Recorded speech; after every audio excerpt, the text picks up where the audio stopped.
Hey guys, it's the Disco Spider, and Disney was known for producing cartoons with certain amount of episodes, and when they reached said amount of episodes, they would cancel it and air it as reruns. This is why a lot of Disney shows only got 52 episodes, such as American Dragon Jake Long. However, this trend did break, mainly due to Kim Possible, because this show was so popular that they had to create more episodes. After this, more and more Disney shows had different amount of episodes, and although this can be a good thing with shows having more than the average 52 episodes, this could also be a bad thing. In 2012, Disney XD aired two cartoons, both sharing the same character designer, Robert Valley, and these shows were not that popular and only lasted one season.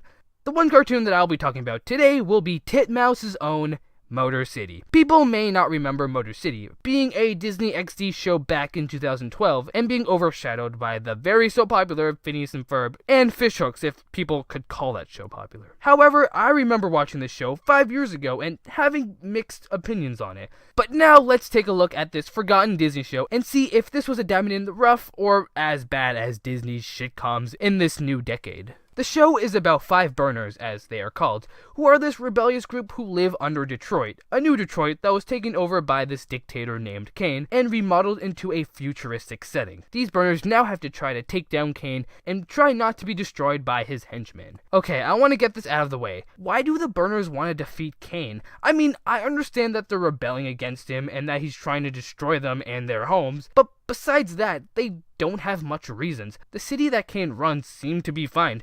They say they have no freedom, but if that's the case, then show us. Show us how bad the people of the city have it. Or instead, show us the inside of Kane and all the terrible things he does to the city that no one but the burners know about. Or they could have even had a backstory of Kane destroying this perfect city that is now Motor City, and that he turned the city into this mudland, and that's why they hate him so much. One of those could have helped supplement their rebelling. Also, this show could have worked a lot better if it had story arcs. I thought it did have story arcs when I first rewatched the series, but it turns out all they had were character background histories, which does get brought up in frequent amount of episodes, but I just wish they had more of an ongoing plot to show how evil Kane really is, since this cartoon does have a tone of a serialized cartoon, and this was released at the same time as Gravity Falls. Plus, it would have made the series finale had more of an impact than just feel like an hour regular episode. Then we have the car part of the episodes.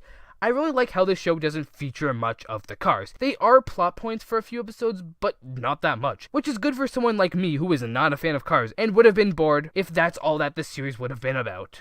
I know this was only the first season, and maybe they planned on fixing these problems in the later seasons, but as it stands, the plot is very weak. Next, we have the animation. The hands down best part about this show is the animation. I freaking love the character designs. The character designs were done by Robert Valley, who also worked on Gorillas, which explains a lot because I love the designs of the gorillas too. And I am a really big fan of Titmouse's animation and their style. The animation in this show reminds me a whole lot of a movie that Titmouse made a few years ago, long after this series, called Nerdland, which was a pretty bad movie, but the animation was amazing. It's also surprising that the show was animated in Flash. Yeah, this show, because the character movement and action scenes flow so well and look so much better than other Flash shows like LT Gray and Johnny Test. And the backgrounds are amazing as well. I love the juxtaposition and the contrast of the two Detroits. One is all white and plain, and the other is dirty yet colorful. It brings the two places alive and almost makes them their own character. And then we have the cars. They all look really cool, and the scenes with them driving them are really cool too. But like I said before, we don't see much of the cars. Then lastly, we have the characters. I believe that the characters do somewhat help the plot not suck.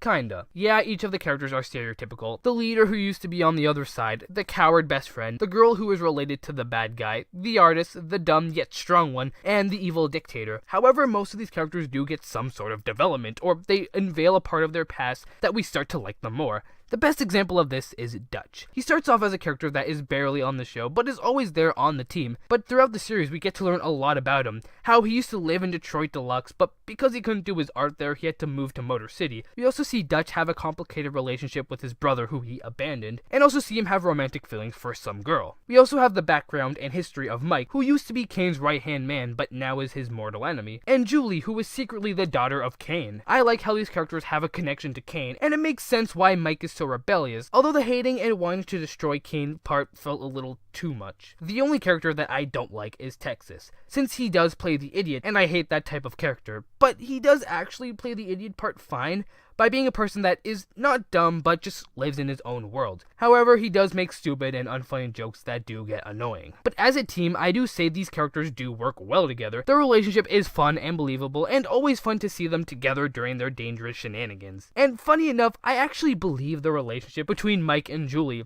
Some may say it's forced, but I like the idea of these characters having connection with their history and connection with Kane. And although they don't get together, I would have loved to see them hook up if this show had another season and see how Mike would react to Julie's secret. And as for the non-burner characters, I can't hate Kane. Yeah, he's a bland dictator, and we don't really know why we're supposed to hate him, but he's voiced by Mark Hamill, and I can't hate him for that. Then we have the Duke, who is freaking voiced by the lead singer to Twisted Sister. Yeah, this is true.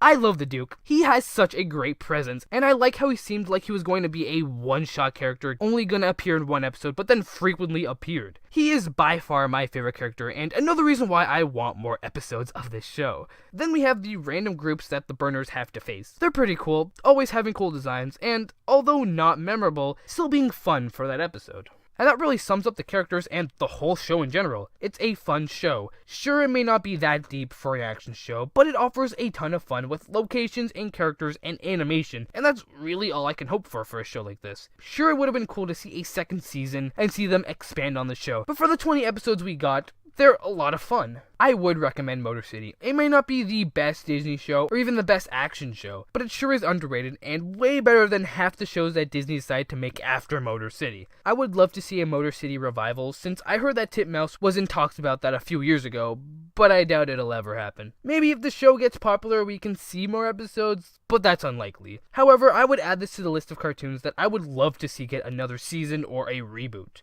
But what are your thoughts on Motorcity, if you even remember the show? Did you like it? Did you hate it? Leave in the comments. I'm curious for people's opinions on this underrated show. And leave a like if you enjoyed this video, and subscribe for more cartoon-related reviews. But anyways, I'm the Disco Spider, and peace out.